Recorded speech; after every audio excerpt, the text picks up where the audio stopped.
કેવું આપણે બધું સમાજનું કેવું છે બધું કા કે આપણે કર કરવાના પરણાવવાનો આપણે પછી મોટો થઈને આપણું કરી નાખે.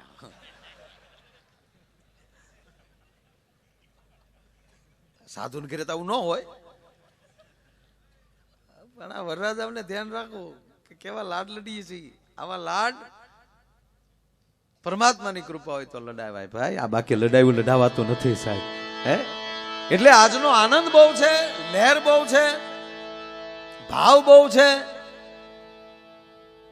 અને ધર્મ અર્થ કામ અને મોક્ષને લઈને સાથે ચાલનારો આ સમાજ, અને એ પોતાના જીવનના શરૂઆત જ આ 4 થી થતી હોય, 4 ફેરાથી થતી હોય, સપ્ત ઋષિની પૂજાથી થતી હોય. નગર એક વરરાજો ફેરા ફરતો હતો, ફેરા ફરતો ફરતો જેટલા ફેરા ફેરા એ બધાને ખબર છે બાબુ, પા ફેરો ફેરો ને એટલે ખેતરપાળ આવે. પા ફેરો ફેરો આમાં વરરાજો જેમ ધીરે ધીરે આવ્યો તા તો ગોર બાપા આપણા ગુંદરણાના જશે વિપિનભાઈ સદુ દાદા બેસો ને ઘડી ખામ આવી આવો, મજા આવશે. શેઠ ખામ આવો. હા હજી પા ફેરા ફેર્યા, ઘાણાના ગોર નતા આજે.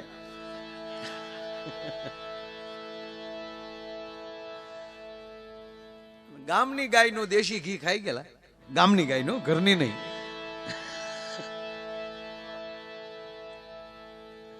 દેશી ગળું હાવ આમ આમ ગોર દાદા લગ્નમાં ઉભા તો હારાય બહુ લાગ્યો. હા અને પછી જાન ઉગલાવતી વખતે બધું જાનડિયું ગોર ને જ કે ગોર કારે રે ઉકેલ, ગોર લટાપાટિયા, ગોરની ફળિયા જવડી ફાંદ, ગોર લટા હતા તો વળી ગોર એમ ખૂબ શુભ લગ્ન એમ આપણો ગીત ગવાય છે.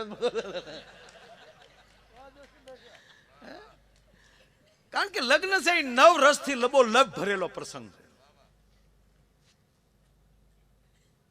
ભાવરસથી શરૂ થાય અને એની અંદર ક્યારેક ક્યારેક કન્યાના બાપને વીર રસ આવે, મારી દીકરીને બરાબર તો રાખશે જ ને આ લોકો. એની અંદર ક્યારેક ભયાનક રસ પણ ઉત્પન્ન થાય, અને જેવો પ્રસંગ ચાલુ થાય એટલે દીકરીને શણગારે, જાનડિયું શણગાર સજે, શિંગાર રસ આવે, એમાં ફટાણા આવે, હાસ્યરસ આવે. એ 9 રસ કરતા કરતા કરતા એમ કહેવાય કે છેલ્લે દીકરીનો વિદાય જ્યારે થાય ત્યારે કરુણ રસ એ 9 રસનો બાપ થઈને બેહી જાય છે. અને માણસના જીવનમાં જ્યાં સુધી કરુણ રસ ના આવે, કરુણતા ના આવે, ત્યાં સુધીના જીવનના તમામ રસ છે એ બરાબર પાક્યા ન કહેવાય. અને આ વરરાજાને બરોબર હજી શિંગાર રસમાં હાલ્યો જતો હતો. હા ગોર બાપા તમને કોઈ ભયાનક રસમાં ઉભેલા દક્ષિણા દે કે નહીં, શું કરશે આ લોકો? એમ કરે કારવીને આ લોકો શું કરવા માંગે છે? પણ કંકાવટીના શોખમાં હાથમાં રહી ગયેલા. એક ગોર બાપા વરમાળા નાખતા ભૂલી ગયેલા. અણવરે કીધું ગોર દાદા વરમાળા નથી નખાણી, વરમાળીઓ ઉગે 4 નાખવાની હોય, ઉતાવળો ન થામા. ઈ કેનારના છોકરો અહીંયા બેઠા છે.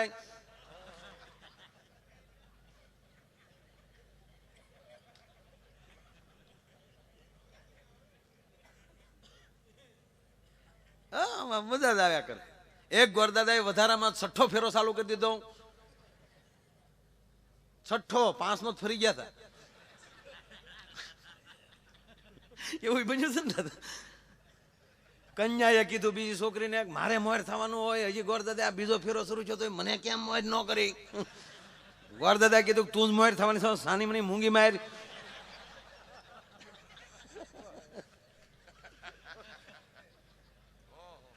આવું બનેલું. પછી ગોર બાપાએ પાછું વાળ્યું કીધું કે આમ જો તારા બાપા મારા ભાઈબંધ છે, બધે અમે 4 ફેરા ફરાવતા હોય, અને ભાઈબંધની દીકરીના લગ્ન હોય 6 ફેરા ફેરવીએ નહીં તો અમારું ભામણ પણ લાદે. એમ કરીને પાછો ટર્ન મારેલો. જો ભાઈ લગ્નમાં આવું જ હોય બધું. હા પણ અહીંયા તમને કોઈ ખેતર પાળે પગ્યા. ગોર બાપાએ ઓમ શુભ લગ્ન મંડપમાં જે વરરાજાના પગમાં બૂટ મોજા કાઢી નહીં, વરરાજાના જમણા પગનો અંગૂઠો ખેતર પાળને અડાડો. અણવર કાઢ્યો ગોર દાદા 100 રૂપિયા તમારો અંગૂઠો અડાડી જો. ગોર દાદા કે મારો અંગૂઠો નો હાલે ભાઈ, વરરાજાનો અંગૂઠો અડાડો પડે. તને કીધું છે કે આલ્યો બીજા હો પણ મુદ્દો જવા ગયો. ગોર દાદા કે સોખોડી કરવી પડે બાપા. ગોર દાદા તમને કહું ગામનું સીધું ખાઈ ગયેલા. સીધું હો, વાકું નહીં. હા, વાકું ખાઈ ગયા ઈ મર્યા. અણવર કે આલ્યો પીઝા હોપણી મુદ્દો રેવા જો કે નહીં, તારે શોખવેટ કરવી પડે, 100 રૂપિયા તારી પાસે રાખ. વિધિ એટલે વિધિ. અણવર કે અમે વ્યવહારને ખબર પડવા નથી દીધી, તમે ખેતરપાળને હું કામ ખબર પડવા માંગો છો? એ કે હજી શોખવેટ કરતા કે અંગૂઠો જ નથી. ત્યારે ખબર પડી કે એમણા આ બૂટમાં છે ત્યાં સુધી જ સારું છે. કહેવાનો અર્થ, કહેવાનો સુર કે લહેર અને આનંદ ઘરને આંગણે, પોતાના પરિવારને આંગણે એક જ વાર આવો ઉજળો પ્રસંગ આવે છે. એ લગ્નનો પ્રસંગ છે સાહેબ. હે, અને આ લગ્નના પ્રસંગમાં, લગ્નમાં જો બધાને મજા આવે, એમાં વરના બાનો તો હાથ બેસી જ જાય. દીપક બાબુ, બાનો હાથ, એ પ્રસંગ પચ્યો જાન લઈને તમે વી આવીશો એટલે, કારણ કે માને હરખ હોય. હા, મન ફાવે એટલે ઢેફલા ખવાઈ ગયા હોય. હા, આવકાર દીધા હોય બધાને, ગીતે એટલા ગવાઈ જાય. પછી પ્રસંગ પૂરો થાય ને ત્યારે તમે જોજો, હાસવાળાનો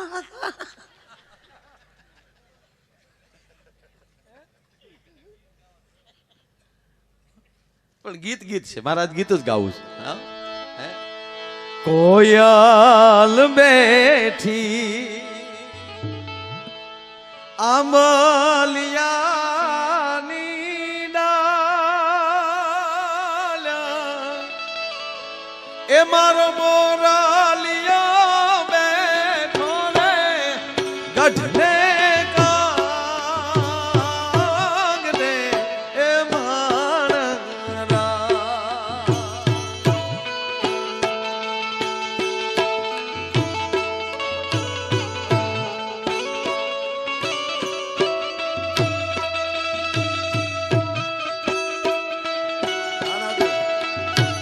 સાહેબ.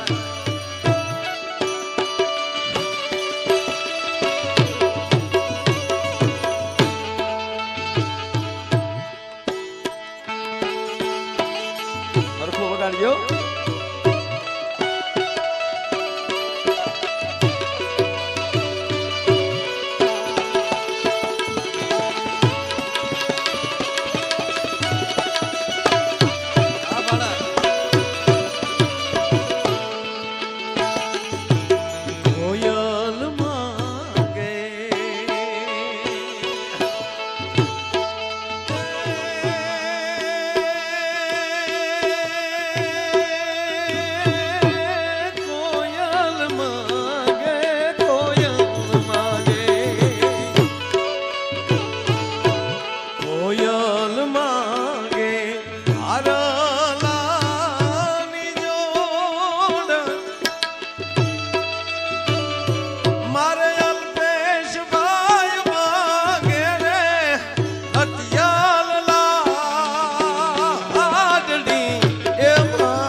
વધારે નથી ગાવા, પણ એક કડી એક પાસે એક લઈ લઉં.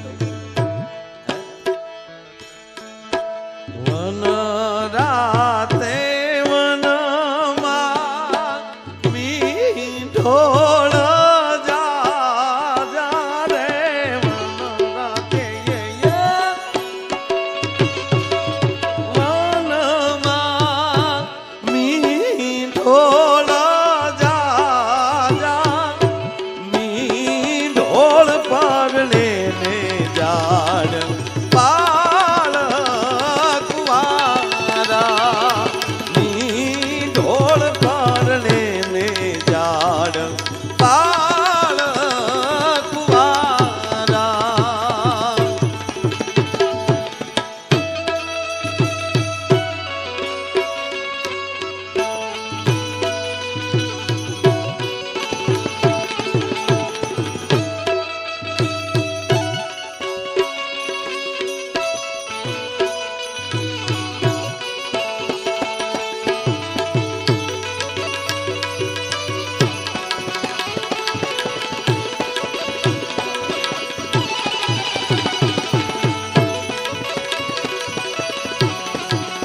તમે દુનિયા આખામાં સીડી જોહો ડાયરા જો આ રૂપક તમને જોવા મળશે.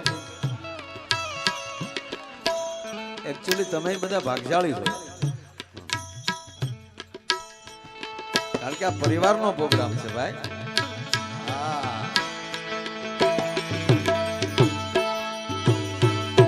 હું રે તમને પૂછું મારા એ વીરા રે અલ્પેશ ભાઈ આવડા તે લાજ તમને કોણે લડાયા, આવડા તે લાજ તમને કોણે લડાયા.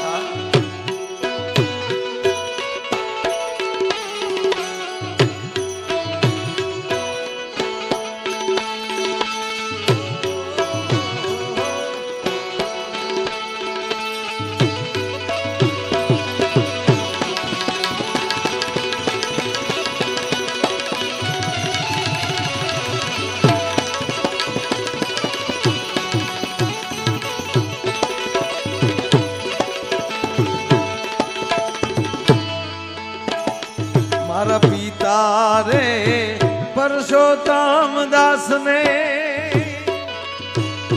મારા વીરા રે દીપક ભાઈ, પિતા રે પરસોત્તમ દાસ ને મારા વીરા રે એ દીપક ભાઈ આવડા તે લાડ્યા મને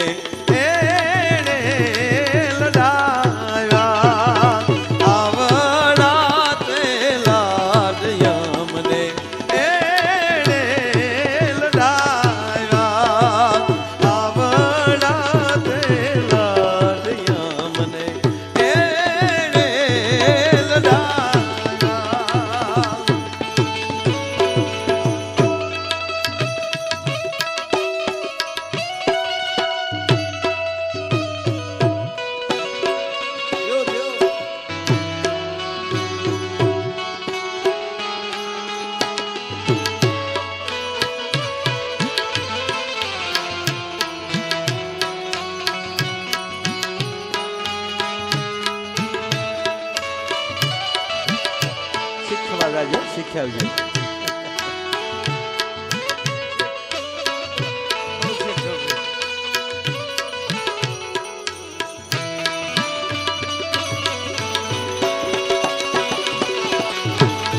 તાળી વગાડો એના માટે.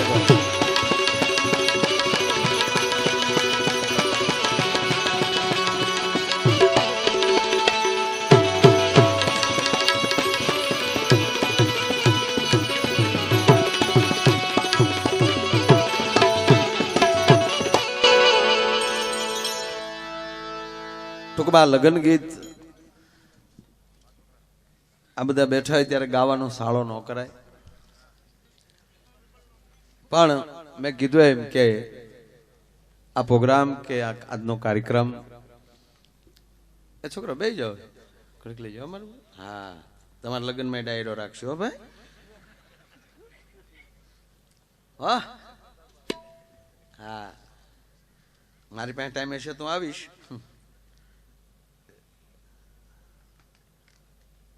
નહીં ગયા ડાયા છે બહુ. મૂળ વાત એ છે કે આ કાર્યક્રમ ઘરનો છે, પ્રસંગ ઘરનો છે. ગીત હું ઘણીવાર કહું કે ભજન અને આ દેશનું ગીત, અમુક ફિલ્મ એવી બની હોય, અમુક ભજન એવા ગવાણા હોય તો માણસને સંસારમાંથી સંન્યાસ બાજુ જવાનો ભજનના શબ્દોથી ઉપડે. ભજનની એટલી તાકાત છે 100%. માણસ સંસારમાંથી નીકળી જાય અને એ સંન્યાસ બાજુ વયો જાય, પણ કહેવાય ગયો સાહેબ લગ્ન ગીતમાં એટલી જ લક્ષ્મણ બાપુ તાકાત છે કે ગામડાની આપણી અભણમાં આવું બેઠી બેઠી સાહેબ ઈ માંડવામાં ગીત ગાતી હોય ને માંડવામાં ઈ ગીત ના ચકોર બોલતા હોય અને એવે ટાણે કદાચ કોઈ સંન્યાસી નીકળ્યો હોય સાહેબ તો ગીત સાંભળીને સંસાર બાજુ વળવાનું મન થઈ જાય એટલી તાકાત સાહેબ આ લગ્ન ગીતમાં એટલી તાકાત